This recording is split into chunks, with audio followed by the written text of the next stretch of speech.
기니의 전체적인 특징을 말씀을 드리자면 우리가 뭐 좀 어려움을 느끼는 시간대도 분명히 있을 정도로 기니는 아마 공격적으로는 준비된 선수들이 충분히 이제 능력을 발휘할 텐데, 기니 입장에서 봤을 때 기니의 문제는 장 의원님 지금 말씀해 주신 것처럼 수비는 사실 별로입니다.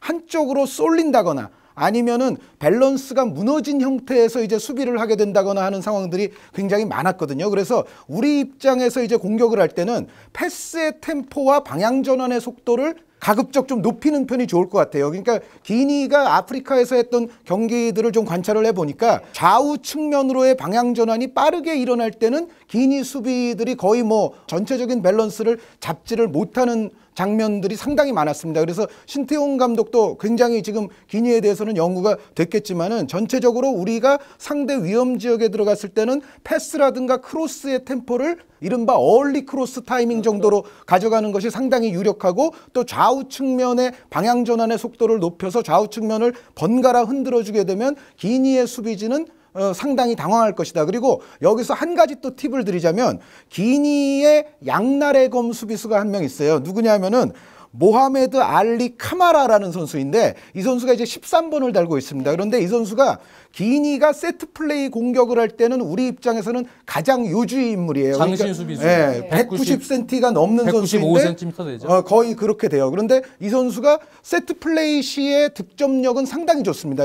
뭐 제공권뿐만 아니라 뭐 발을 써서 득점하는 능력까지도 갖고 있는데, 수비를 할 때는 역으로 무게중심이 높고, 약간 양날의 검이 될 수가 있어요. 무게중심이 높으면서 발이 성급하게 나가는 경우가 상당히 많아요. 그러니까 발이 성급하게 나간다는 것은 사실 수비 입장에서는 두 가지 위험 요소가 있는 거거든요. 하나는 발이 나가는 방향을 이제 공격수가 파악을 하게 되면은 반대 방향으로 제칠 수가 있는 거고, 또 한 가지는 발이 성급하게 나가다 보면은 페널티킥이라든가 불필요한 파울을 줄 가능성이 있는데, 실제로 아프리칸 네이션스컵 그 지역 대회에서 한 걸 보면은 이 모하메드 알리 카마라 선수가 페널티킥도 자주 허용하고, 그리고 발 나가는 장면에서 상대에게 제침도 상당히 많이 당했거든요. 그래서 이승우 선수라든가 조용욱 선수라든가 드리블 능력 좋은 선수들이 역이용한다면은 반칙을 얻어내든 제치든 좋은 상황을 만들 수 있다는 말씀을 드리고 싶습니다. 그리고 이제 조금 세부적으로 들어가 보면요, 아마도 제 예상으로는 기니의 선발이 측면 윙포워드로 나비 방구라라는 선수가 있어요. 이 선수가 키는 작습니다만 좀 다부지고 또 오른발 킥력이 있고 빠릅니다.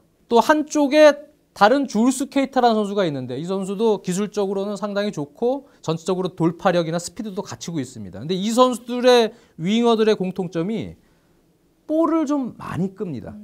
그 선수들이 잡을 때 협력 수비, 미드필더에서 김승우 선수, 그리고 측면 수비수나 혹은 이승모 같은 선수가 수비로 전환이 됐을 때 같이 협력 수비를 빠르게 들어가서 그 드리블을 커팅을 해낼 수 있으면요, 그러면 뭐 이진현 같은 선수가 꼭지점이 된다면, 또는 뭐 내려와서 백승호 선수가 약간 오른쪽입니다만 중앙 쪽으로 내려와서 꼭지점 플레이가 된다면, 바로 한 방에 특히 뒷공간 배후 침투 움직임이 상당히 좋은 조용욱 선수 쪽으로 바로 가서 세컨볼을 봐도 되거나 그 직접 찬스를 봐도 되고, 이승우 선수 쪽으로 빨리 전개가 돼서 그쪽 센터백들 모하메드 알리, 모하메드 카마라 두 명인데, 한 의원님 말씀해 주셨다시피 두 선수가 달려드는 스타일이에요. 좀 수비들이요. 그러니까 충분히 개인 기술로 우리가 숫자가 유리한 상황이 역습이 되면 충분히 그 상대 수비진을 공략을 할 수 있다. 그래서 윙어들의 습성을 우리가 잘 알고 있어야 됩니다. 다 오른발잡이들입니다.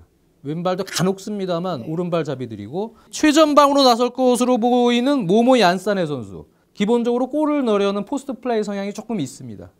그래서 이 선수는 센터백 두 명이 같이 교대로 좀 커버를 해주면서 잡아주면 될 것 같아요. 그러니까 이 선수까지 크로스 찬스나 여러 가지 득점 기회들이 오지 않도록 그렇게 조심을 해야 될 것 같고, 특히 제일 사실 조심해야 될 부분은 중앙 미드필더입니다만 공격형 미드필더 역할을 실질적으로 수행하는 모를라의 실라.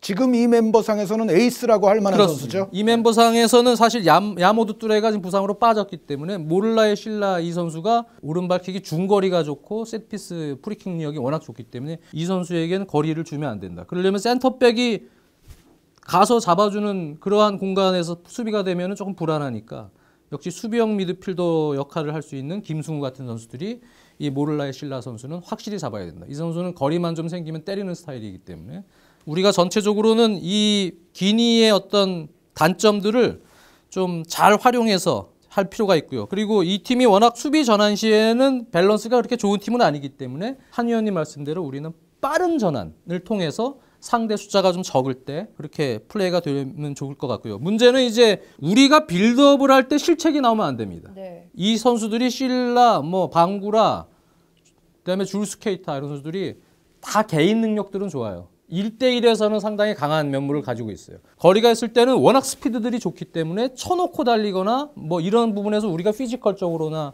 여러 가지 부분에 고전을 할 수가 있기 때문에 상대가 공격할 때 거리를 주기 전에 미리 협력 압박을 통해서 끊어서 가는 플레이들을 잘 해야 된다. 네, 일단 이쪽 부분에서는 그렇게 얘기를 좀 드리고 싶네요. 기니의 실라 선수를 비롯한 이제 공격진에 관해서 장 의원님께서 말씀을 해주셨습니다만 기니가 지금 2명의 수마 선수가 이제 중앙 미드필드에 포진하고 있거든요. 수비형 미드필더 수마 선수와 이제 박스 투 박스에 가까운 수마 선수가 있는데 특히 이 박스 투 박스에 가까운 수마 선수가 알세니 수마 선수요? 18번의 알세니 수마 선수예요. 그런데 이 선수도 오른발 킥 능력이 있습니다. 그래서 우리가 공격형 미드필드와 공격진을 막다가 흘러나가는 볼이 이제 알세니 수마 같은 선수의 중거리포로 연결되지 말란 법이 없기 때문에 항상 중거리 슈팅을 터뜨릴 수 있다는 것을 우리는 염두에 두고 상대의 중거리 슈팅을 할 수 있는 시간과 공간을 우리가 많이 허용해서는 안 되겠다라는 말씀을 드리겠고요. 그리고 장 의원님 말씀에서 잠깐 나왔던 대목인데